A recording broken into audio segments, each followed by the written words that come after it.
So, February 28th, 2019, Thursday morning, Brazil. And and why I bet this is why you guys the monitors wouldn't let me upload about that one comment when I was talking about watching the cooking show that went to Brazil, and I was like talking about the Brazilian chef and saying how she was so cool, but you could see how she is like a wild jungle cat, and I called her and I meant that in the best possible way. Like I could just see that she was just like really like lithe and sleek, and her muscles worked really good, and her eyes were really sharp, and she was really a nice person. She is so nice to those people, but she was still wild, and I know that wildness frightens people, a certain kind of domesticated person. And so I think it's interesting to hear the Joe Rogan podcast with Alex Jones, and they're talking about some kind of brain worm, which I don't know. I'm going to have to go research. I do know that you're not supposed to be around cat poop when you're pregnant because there's some kind of fluke that can get in that can cause your baby to die. And I know that there's some kind of like cat scratch fever that you can get when you get scratched by cats. You can get some kind of brain infection, swelling of the membrane. I can't remember, but I thought that was a viral or a bacterial. And yes, outside of America, like in America, Europe, and Australia, I think it is, maybe Russia, but I'm not sure about Russia. But so our autoimmune system works, either it will flip towards the parasite side, where its main function is going to be heavily towards modifying for parasites, or it will flip towards the bacterial and viral side, where its main function is going to be heavily towards guarding against bacterial and viral infections. I don't know about the fungal part. There must be a fungal version too, maybe with people that live in the wet, or maybe they haven't studied it. So Australia, United States, and Europe all flip towards the immune system is more heavily guarding against bacterial and viral infections, and places like, well, all the other places that I know of, like China, uh, so Asia, South America, the island communities are all supposedly flipped more towards in Mexico, towards dealing with the parasitical infections. And we all did those cleanses and stuff. And the reason that they want you to get rid of the parasite live, super creepy. There were some super creepy stories about people losing their parasites. Is to avoid having that toxin that they named on the Rogan podcast getting into your system. And I mean, there are some big parasites in people and some very tiny ones, and they're lodged in everything from your guts to your brain, I guess. That's terrifying that they can cross the blood brain barrier. I don't know how that could be, so I'm really going to have to research this. But I imagine that you can get them. I mean, I've heard of stuff like that. I just don't know that you can get it and live. Anyway, but they're in your muscle tissue. There's just different parasites that live in all the different tissues of the body, and they do affect our and viruses and bacteria too. Once you get over something like chickenpox, I'm just gonna use chickenpox because that's so it's like varicella. That's the bacteria that comes in, or the virus.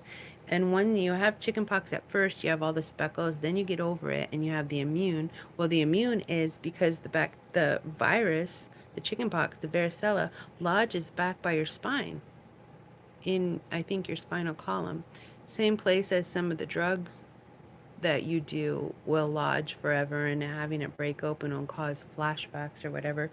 So it's lodged in your spine.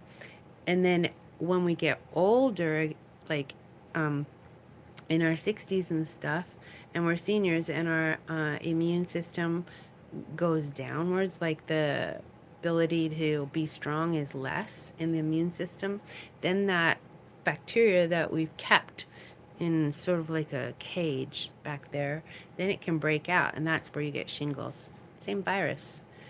And having all these different things lodged in our spinal column area, I believe, this is just my personal stuff, and if I would have been able to carry on with schooling, and this was the one time when I wanted to talk to my biological sire, because he is brilliant and virology is his deal. That's what he does. That's what he made his money off of.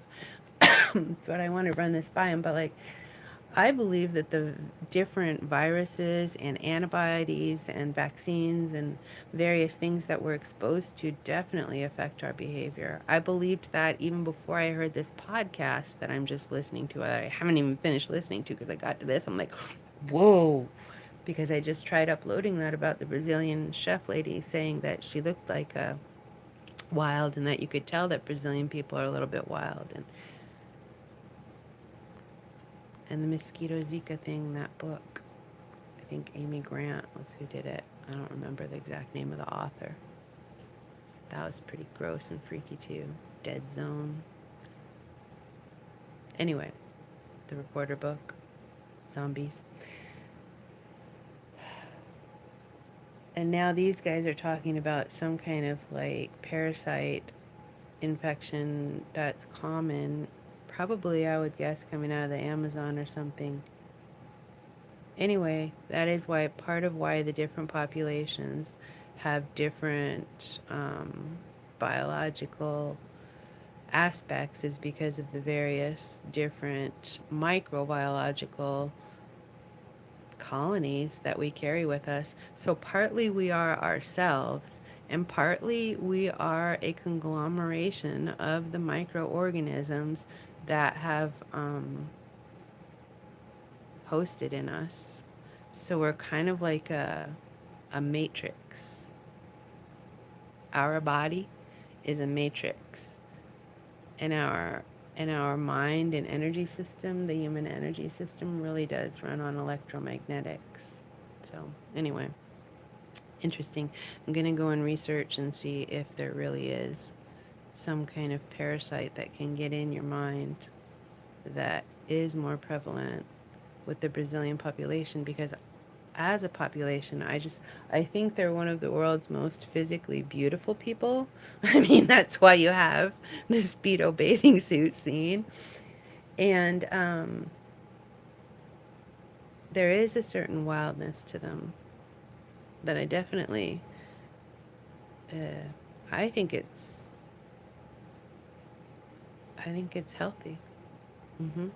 I think they're one of the last populations on Earth that had not been domesticated, because they have such a high percentage of wild people that are coming out of the forest. And that's why the domesticators, the colonizers, are eating away at the forest.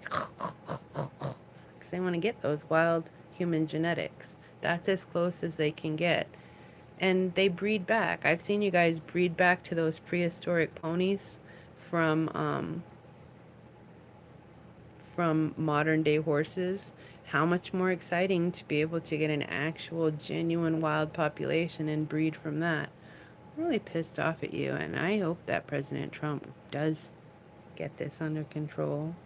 But then, I don't know, his people are the eaters that go into the Amazon and want at those wild populations too. So I don't know.